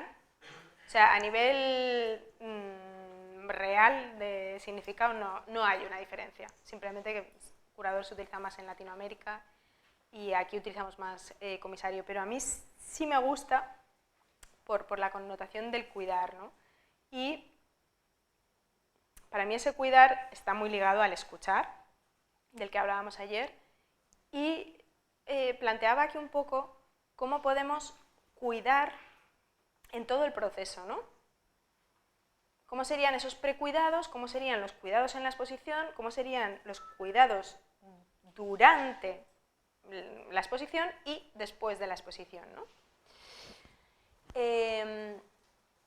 ¿Cómo serían esos precuidados? Pues lo primero, ya de por sí, el acercamiento a la obra, ¿no? La investigación previa a siquiera contactar con las artistas, que alguien me preguntaba ayer, ¿no? ¿Pero cómo no? Bueno, aunque eso lo vamos a ver también en el momento de exposición, quería tratarlo antes desde aquí. Antes de dirigirte a un artista tiene que haber una pequeña investigación previa, por lo menos un research, ¿no? O sea, si vas a solicitar, claro, es que hay muchos peros, pero vamos a suponer que tú aquí ya estás interesada en una obra en concreto para tu exposición que va sobre la pandemia, lo que sea, ¿no? Entonces te has fijado en una obra. Entonces, a la hora de contactar a ese artista, le vas a preguntar sobre esta obra y para preguntarle antes lo normal, o sea, si conoces al artista y conoces su producción, pues no hace falta porque ya...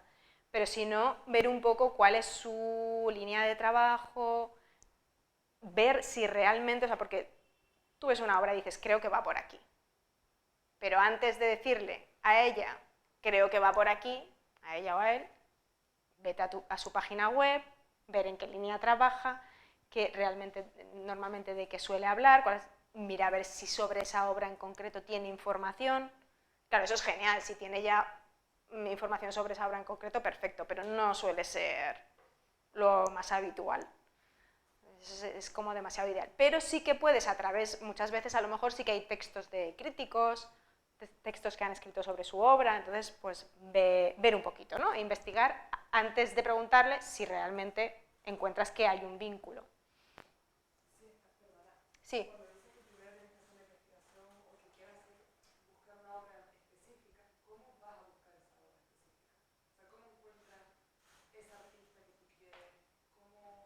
pero eso todavía es antes de.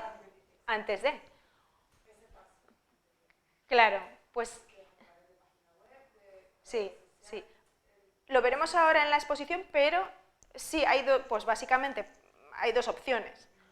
O que tú hayas visto la obra en una exposición, es decir, en una galería, en un evento, en lo que sea, y entonces la has visto en físico, y entonces vas a informarte sobre el artista porque te gusta esa obra y entonces quieres informarte, o si tú lo que tienes es ya una idea en la cabeza de querer hacer una exposición y estás buscando obras que encajen con tu discurso, que te ayuden a desarrollar ese discurso, pues vías de encontrar, bueno, pues muchísimas, claro, pues hoy... No, tú buscas.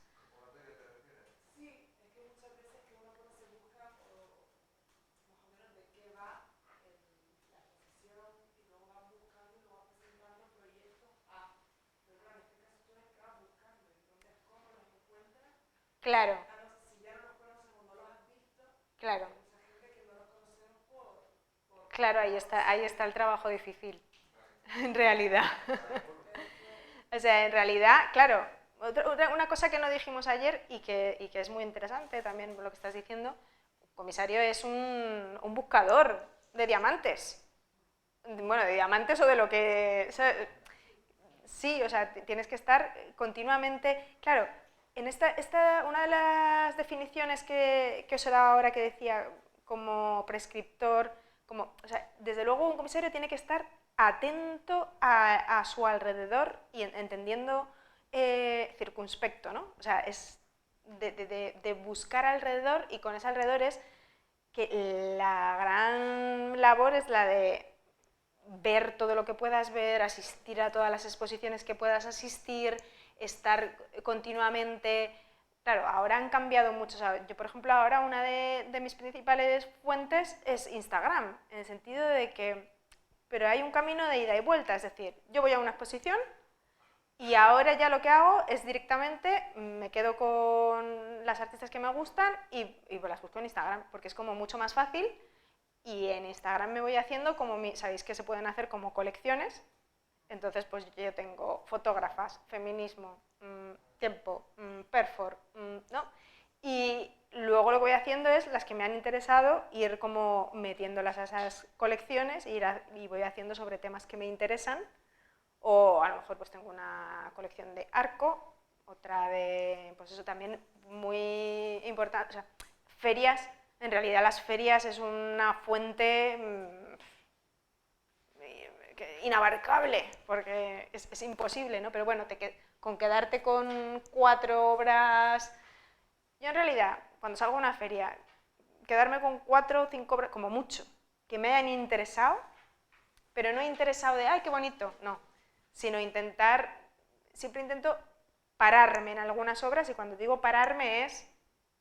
si está el artista o si está el galerista o el chico o la chica que explica, pedirle que me lo cuente directamente, porque es que si no te pierdes la mitad, el 80%, ¿no? Entonces, muchas veces algo que a lo mejor no te llamaba mucho la atención, te paras, preguntas y te abre otro campo de posibilidades, ¿no? Entonces, pues eso, es como los sitios a los que vas, ir cogiendo información, y luego de esa información, de lo que luego buscas, de las artistas que buscas, te lleva a otros sitios, que es que eso es inacabable, o sea, es como un encadenamiento continuo. Te quedas con un artista y buscas a ese artista y buscas su página web y ves que tiene una colectiva y dices, esta colectiva me interesa, vas a la colectiva y dices, pues hay 10 artistas, de estos 10 artistas me interesan este y este, y te vas a la web de otro artista y entonces te ves un vídeo y en el vídeo resulta que te habla del nuevo movimiento en Barcelona y dices, ah, pues esto me interesa, y te lleva un comisario y el comisario tiene un colectivo y el colectivo es ultrafeminista y entonces te lleva... Entonces ahí es como... Ahí sí que hay un ejercicio súper difícil de organización, que yo soy malísima, o sea, realmente, o sea, es como que está todo te llenas de buenas intenciones de cómo estructurar las cosas y luego en realidad tengo tropecientas carpetas, la carpeta de la carpeta, bueno, en fin. Pero bueno, a lo que voy es que hay muchísimas formas de, y ya no te digo si te compras, por ejemplo, suelo comprarme pues el ABC Cultural, porque escribo, y solamente ahí ya, de las exposiciones que hay y a dónde te llevan esas exposiciones, es que también puedes sacar muchísimo, ¿no? Entonces, podrías no acabar de seguir buscando y sobre todo lo mejor es que, claro, tú vas porque crees que esa artista habla de lo que tú quieres hablar y resulta que no, pero justo esta otra con la que trabaja, sí. Entonces, te va llevando. Te va llevando. Y bueno, eso, pues yo veo web, Instagram, siempre me gusta mucho ver vídeos, por eso os he pasado los vídeos y también me interesaba mucho esta parte de la escucha, porque no tiene nada que ver ir a una página web, leerte un texto que ha escrito un crítico o un comisario, que a veces, bueno, de hecho, qué curioso, ¿no? He estado hablando con Omar que hemos encontrado una conversación de hace 8 años en Facebook en lo que yo le escribí que me había encantado un texto suyo porque lo veía muy claro, es que me ha encantado leer la conversación, porque es muy difícil contar cosas con chicha, interesantes y a la vez que sean atractivos y claros. Es que a veces es difícil encontrar textos claros, ¿no? Entonces, yo muchas veces, pues a lo mejor me leo el texto del comisario, del crítico y me quedo un poco...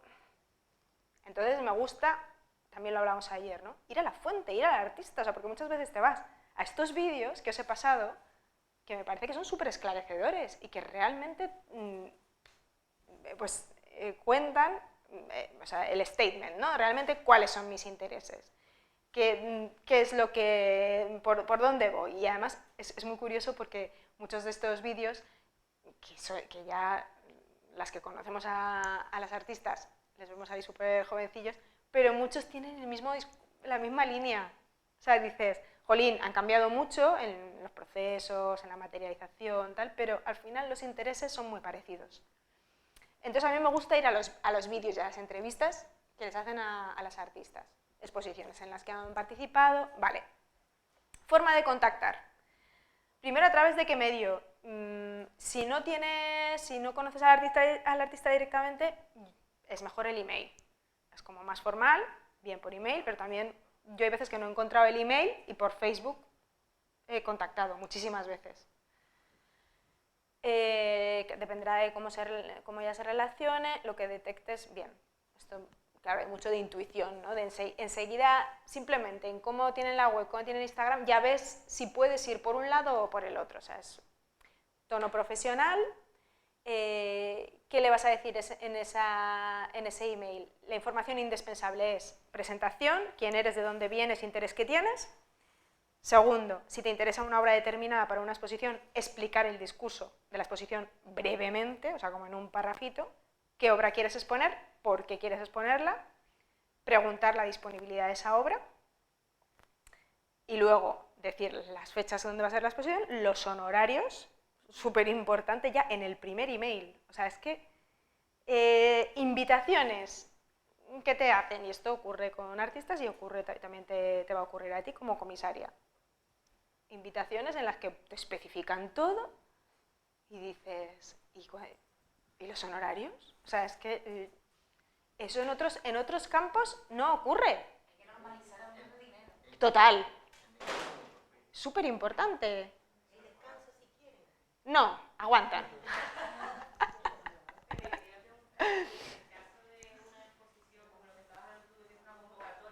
Sí.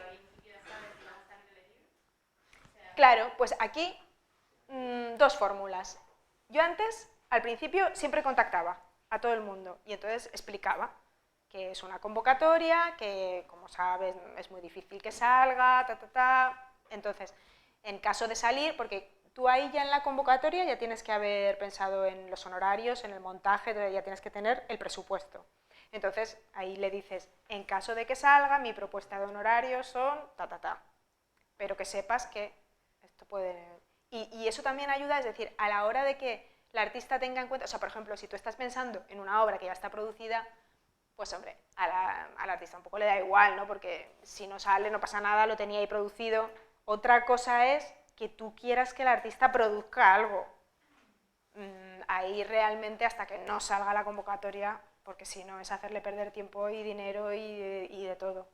Entonces es eso, tú lo tienes que especificar. Pero también es verdad que yo últimamente muchas veces no lo transmito, porque según el qué, o sea, por ejemplo, si se trata de un vídeo, que sabes seguro que tienes disponibilidad, pues yo a veces me lo ahorro, porque al final es poner dar expectativas sobre algo que luego es mucho más probable que no salga, porque yo aquí os estoy trayendo dos convocatorias que he ganado, pero las que he presentado ni os cuento, ¿no? O sea, lo normal es que no salga. Entonces, pienso, pues por ejemplo, en el caso de que sea un vídeo o algo que tal, pues luego le das alegría doble. Oye, mira, he ganado esta convocatoria, había pensado en este vídeo, también tú ahí tienes que cubrirte las espaldas. Si, por ejemplo, no quieres decirlo antes, hay un riesgo a que luego pues, el artista no quiera participar, no suele ser normal. O sea, si tú tienes un buen discurso, sabes además que es un discurso con el que esa artista se vincula, o sea, que tú te lo has currado y sabes que trabaja sobre eso, además participan otras artistas interesantes, tienes tus honorarios, difícilmente te va a decir que no, pero bueno, siempre luego hay cosas pasan, o sea, siempre tienes que tener un plan B, pero el plan B lo puedes pensar luego. Vale, entonces aquí de todas formas os traía un ejemplo de email para que veáis un poco, ¿no? Mira, por ejemplo,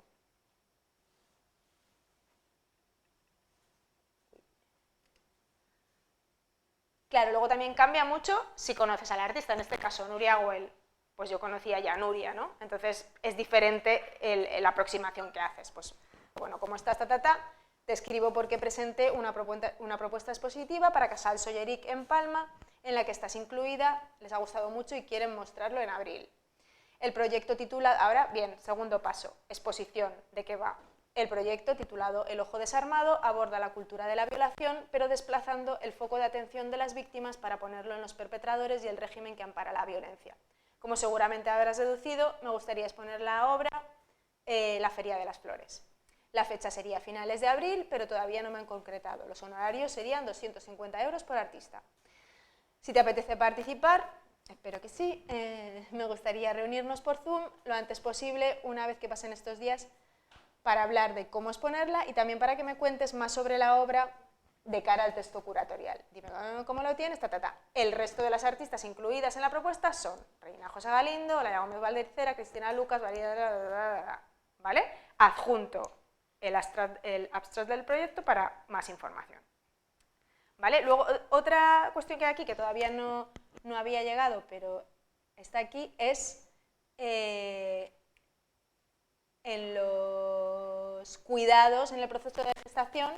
Si no lo has hecho ya, proponer una cita para hablar. Siempre es mejor presencial, pero si no es posible, por teléfono o por videoconferencia. Para mí esto siempre es fundamental, porque aunque tú ya hayas hecho esa preinvestigación de la obra, sepas de qué va, o sea, el hablar con la artista cambia, te aporta mucho más y abre otras vías de investigación que tú ni siquiera habías, en las que no habías pensado, ¿no? Y además... Sí, no, dime. ¿Para esta exposición ofreciste los mismos horarios a todos los artistas? Sí, a excepción... No, aquí hay claro, los honorarios aquí los imponía la institución, o sea, no fue algo que yo... De hecho, esta fue una propuesta, para que veáis también otra cosa importante. Lo interesante de presentar convocatorias no solamente es ganarlas, eso es lo mejor, pero eso no suele ocurrir. Pero solamente con presentarla tenéis mucho ganado, porque los miembros que están en el jurado, si tu propuesta gusta, ya se quedan con tu nombre. Es decir, ya suenas. O sea, si no se han quedado, por lo menos suenas. y luego no sabes lo que puede ocurrir, porque en este caso yo presenté la convocatoria, no gané. Además, tuve feedback. Otra cosa interesante es pedir feedback. Si de repente conoces a algún miembro del jurado, atreverte a escribir y decir, oye, mira, presenté este proyecto, porque normalmente es que no te dan feedback. Con suerte recibes un mail de lo sentimos mucho, pero vale, pero nadie te dice. Entonces, bueno, pues es un ejercicio que yo lo he hecho durante mucho tiempo, en este caso no lo hice, pero me vino por otro lado, y es preguntar, oye, mira, este era mi proyecto, ¿sabes si estuvo considerado, gustó, algo que pueda cambiar? Y normalmente si la persona pues es un poco, pues te suele contestar y además decirte algo que te puede servir. En este caso, una de las personas del jurado, yo lo conocía, yo no sabía luego, en este caso no miré quién había en el jurado y nada, simplemente me dijeron lo sentimos mucho, pero esta persona que yo conocía, que es un gestor, un comisario, Cristian Fernández Mirón, me escribió y me dijo, Nerea, que sepas que yo estaba en este jurado y que el proyecto gustó muchísimo, personalmente me gustó muchísimo, y no salió porque no pensaban que fuera la sala adecuada, el proyecto adecuado para esta sala. Y yo dije, joder, te lo agradezco un montón que me hayas dado este feedback porque por lo menos sé que te gustó. Y pasado un año me llamó la directora del museo para decirme que le había gustado mucho la propuesta y que quería exponerla fuera de convocatoria en otra sala. Vale, pues genial. Entonces, bueno, a lo que voy es que los honorarios que yo propuse me parece que eran 500 euros. Pero vamos, porque tampoco el presupuesto era mucho. Claro, tú te tienes que adaptar al presupuesto que te dan. Pero en este caso los honorarios fueron 250 menos Cristina Lucas, que ella ya tiene un fee por ese vídeo que son 500. Entonces, claro, ella me dijo, mira, yo lo siento mucho, lo entiendo si no se puede, pero este vídeo yo lo estoy cediendo a instituciones, no puedo cedértelo a ti por 250 cuando está escrito, ¿no? Entonces yo en este caso pues pregunté a la institución, cruzando los dedos, porque para mí era crucial este vídeo para empezar a hablar, ¿no? Porque realmente era como la base desde donde yo quería partir para relatar el discurso. Podía haber buscado otra cosa, pero claro, que le fuera tan como anillo al dedo, difícil. Y entonces en este caso, pues bueno, la directora dijo que sí, que no había problema, y este fue el... Pero normalmente tiene que ser igual, sobre todo si estamos hablando de unos honorarios que no conllevan producción, porque ya si hay producción sí que es verdad que es diferente, las necesidades de las obras son diferentes, o sea que hay producciones que son más caras, y ahí sí que puede variar y se entiende. Pero si es por una obra ya producida, hacer diferencias no suele ser lo normal. ¿Y Sí. todo el transporte está incluido a todas las personas independientes de donde vivan? ¿El transporte, el que ir a buscar su obra y llevarla y devolvérsela? Claro. Y da igual de dónde vengan y todo. Bueno, claro, eso tú tienes que tenerlo en cuenta con el presupuesto que tienes. Si tú tienes un presupuesto de 5.000 euros para todo, no lo vas a hacer, no vas a coger una obra de alguien de Nueva York. No, pero ¿Por qué? se suele sobreentender que si te vas a hacer cargo de... Claro, pero eso lo tienes que pensar tú antes. O sea, tú tienes este dinero, entonces tienes que coger obras que se pueda realizar ese transporte de ida y vuelta. Es que nosotros tenemos con eso un temazo ahí. ¿En qué sentido? No, pues el tema con la península de traslados, que te la Ah, claro. los costos. Bueno, yo Eso aquí... personalmente he tenido un montón de historias. Claro, eso aquí es súper difícil, claro. Complejo. Hasta hace como ¿cuántos? 5 años más o menos cuando se quitó lo de el impuesto. ¿Se acuerdan? Había un impuesto, o sea, por la exportación temporal. Imagínate. O sea, ya la fija era una... Claro, como no tenemos IVA, hay un impuesto que es un cargo encima de eso, ¿vale? Entonces, para la exportación de arte canario, más gordo, muy gordo. Y para la importación, incluso más. Solamente un detalle, disculpa que te interrumpa. Imagínate que nosotros hace el año 2011 hicimos la exposición de Valdelomar, ¿vale? ¿Te acuerdas? Aquella que timbró por el... Sí, que sí. fue Al Reina estuvo. que era Reina, Guerrero, ¿vale? Cada sala, la coproducción de cada sala del transporte fueron 6.000 euros. O sea, a cada sala le costaba 6.000 euros de Madrid a Granada, de Granada a Barcelona, de Madrid a Barcelona, ¿vale? Al CAN le costó 18.000 euros el transporte. Vale, para que tú calcules, solamente este detalle. Qué barbaridad. Eso de dinero, ¿entiendes? Porque No, pero esto es muy interesante. disparate, Claro, un claro, disparate, claro, ¿vale? claro, es que es un Lo del disparate. transporte en Canarias es un disparate. No, no se Vale, puede. desde que se quitaron los puertos francos, todo eso se creció un montón de cosas en Canarias. Pasa que tienen que haber medidas desde arriba para eso. No, sí, quería comentar. Claro. ¿No? Porque yo es un tema que tengo también muy... Eso da para hacer unas posiciones. ¿Sí? Totalmente. Esa problemática. Sí, sí, sí, sí, sí, sí, sí, sí. Claro, Sí, es porque que... nos está impidiendo a nosotros tener muchísima más presencia en muchísimos sitios. Claro, porque si total. los comisarios ya van un poco ahogados con los presupuestos no sé qué y tú vas a poner... Eso es un tema que tenemos que... Lo que sí que pero hay unas ayudas, ¿no? De transporte...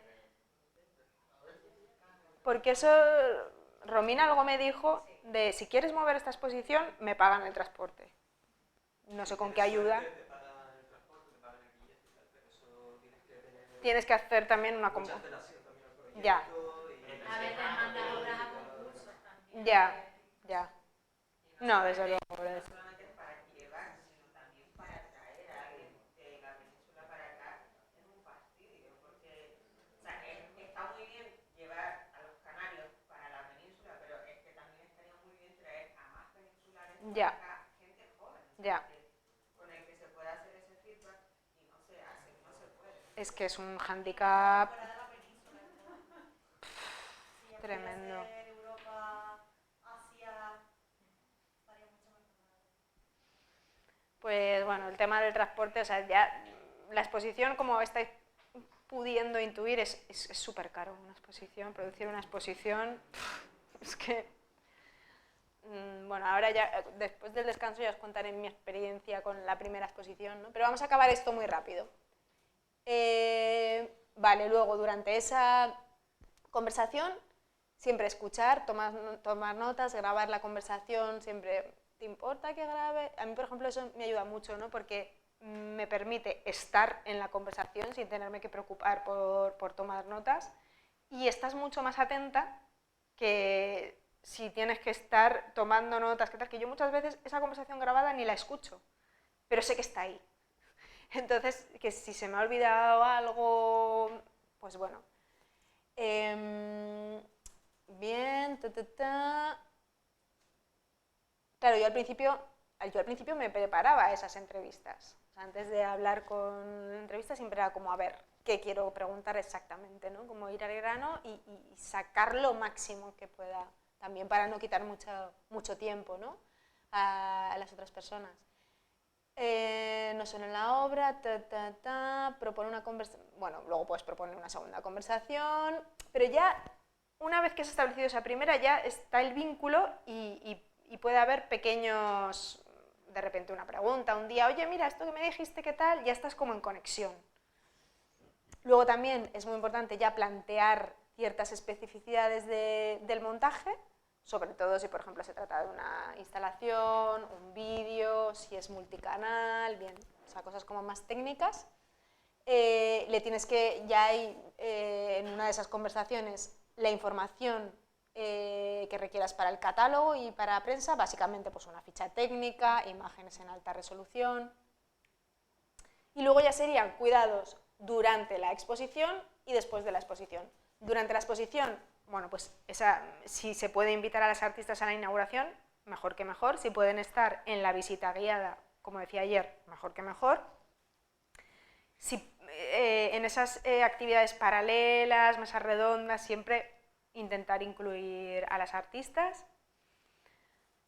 Luego también temas de mantenimiento de las piezas, solución de posibles altercados. Claro, es como que esto es algo que me gusta mucho, cómo lo cuenta Martí Manén precisamente en el libro, ¿no? Cómo la exposición, en el momento que se inaugura, se queda ahí como suspendida en el tiempo, en ese tiempo presente, ¿no? Y que cada día sigue igual, pero si las cosas dejan de funcionar, pues bueno.